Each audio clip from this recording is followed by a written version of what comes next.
Chapter 3. I missed math on Monday because of my appointment with Dr. Wells, and although Fiona got the homework for me, I had trouble with the lesson and don't want to miss another day of math if I can help it.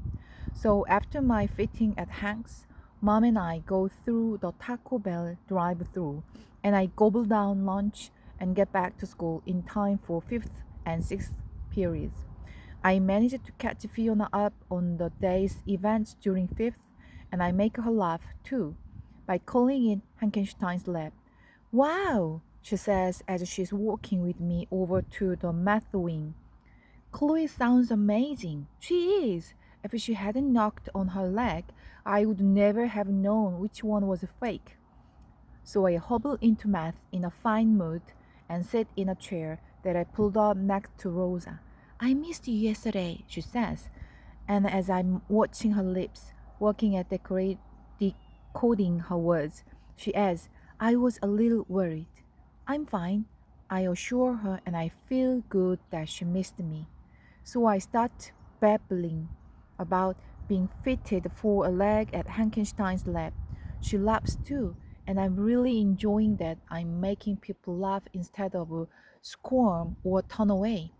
I'm also feeling good that Rosa missed me and was worried about me. Something about it is incredibly sweet. Then the tardy bell rings. Pass your homework all the way over, Miss Rooker commands.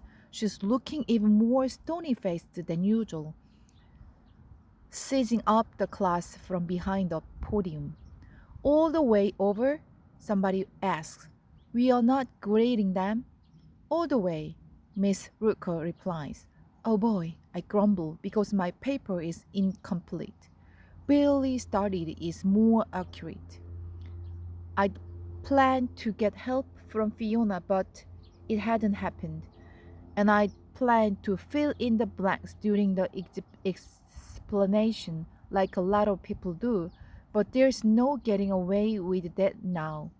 Miss Rooker strolls toward us down the aisle, collecting paper as she approaches. I know better than to try to explain about going to Dr. Wells and getting my leg cast today. I know that in Miss Rooker's eyes, no excuse could validate such a miserable attempt at the homework. Rosa sees my paper and her eyes grow wide.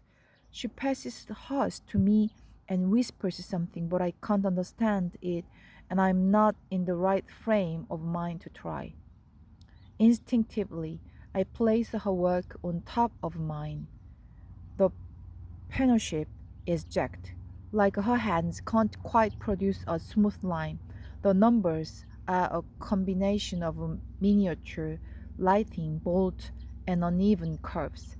But the work, the process, the steps, they are all tidy and easy to follow, with the answers clearly boxed. Miss Looker takes the papers from me, inspecting them as she turns and walks toward the front of the classroom. It takes only 3 steps for her to stop, and I level a look at me over her shoulder. The look lasts maybe 2 seconds, but in that time she manages to convey disappointment, doubt, and resentment. Here she let me slide on half the problems for all the days I was absent. Why can't I show more effort?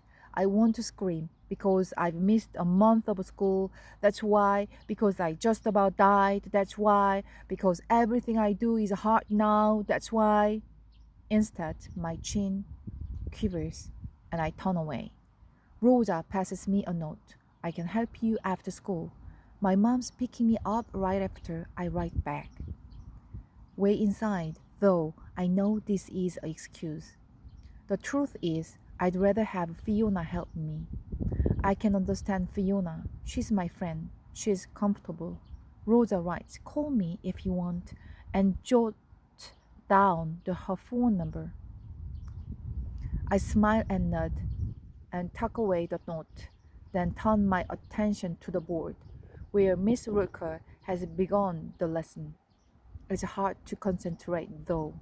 I sailed into class feeling sunny and hopeful, but now here I am, crushed against the rocks again. Chapter 4. That night, I bury myself in my homework, but at bedtime, I still don't feel like I've made a dent. There's so much reading to do, especially in language and history, but that worries me most is math, especially the way assignment, today's math, yesterday's math, they are adding up quickly to tomorrow's headache. I try calling Fiona but can't reach her. First, she's at track. Then she's out with her mother. Then she's busy with something else. At 10:30, I give up and tell myself that I'll get her to help me in the morning. But in the morning, Fiona calls to say she overslept and mom barely gets me to school on time. There is absolutely no chance for Fiona to help me during the morning classes, and at lunch, she rushes off to some meeting. Hey, I call after her. I really need help with math. I'm sorry, she calls back. If I could get out of this, I would. She's gone, and I'm left leaning on my crutches, not even knowing where she's going. That's so important. Darn, I grumble, and I'm feeling very frustrated as I hobble toward the courtyard to eat the lunch mom packed me. I'm hating math, hating Miss Rooker, plus I don't even know where I'm going to eat or who I'm going to sit with. It's been ages since I've had lunch in the courtyard, and the closer I get to it, the more I do not want to go there, especially without Fiona. I'm also feeling really dumb and about Rosa. Why didn't I call her last night? So I'm mad at Miss Rooker and mad at myself, and I'm hobbling by the 400 wing when I remember Rosa eats in room 402. I stop for a second, then turn and find the room. And when I peek through the door, there's Rosa in her wheelchair, laughing with the two other girls in wheelchairs. There are also two boys and a teacher in the classroom. The boys are working on an impressively large Lincoln log house that's made out of pretzel sticks. The teacher's reading a book. Hey! Rosa calls, beaming a bright smile my way. I hobble in and sit in a chair near her. I'm so lost in math. I'll help you, she says. Her voice sounds a little like voices do when you try to talk underwater, but now it's music to my ears. Oh, thank you, I say and pull out the assignment. First, Rosa introduced me to her friends. This is Alicia and Penny. The guys are Illy and Twent. I translated this to mean Alicia and Penny, Billy and Trent, but I'm not entirely sure. And I'm Mrs. Wall, the teacher calls with a friendly wave. You must be Jessica. I nod and smile, but I feel a little uncomfortable that she already knows who I am. Rosa gets right down to the math. She shows me her homework and points me through the steps as she explains the problems. Okay, to find the first three iterates of this function, here's what you do. I struggle to understand her, especially since she's speaking math, a language I'm already having trouble with.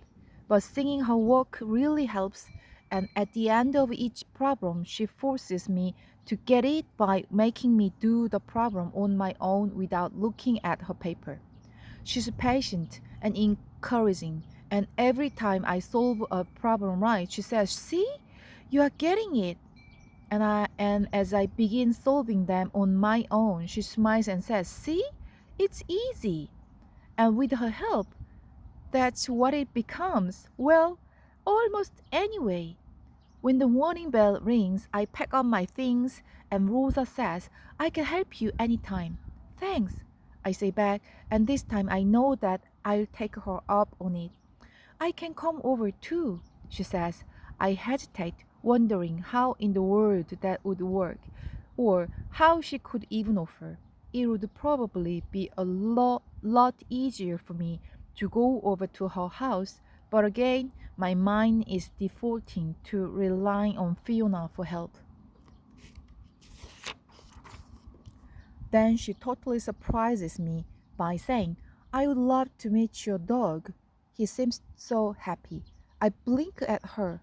How do you know my dog? I am feeling very strange, not fully grounded. And it flashes through my mind that I've been stalked by a girl in a wheelchair. She laughs at my expression. You used to run by my house. I live on Marigold, the house with the mermaid fountain. For some reason, she's become easier to understand. I barely have to disappear at all. I know the house. You are about half a mile from me. I'm on Hocken. See? She says with a lopsided, lopsided smile as she motors toward the door. We are neighbors. Mrs. Wall calls bye girls as we leave and adds, come back anytime, Jessica. You're always welcome. Thanks, I call back. Then I hobble off to class.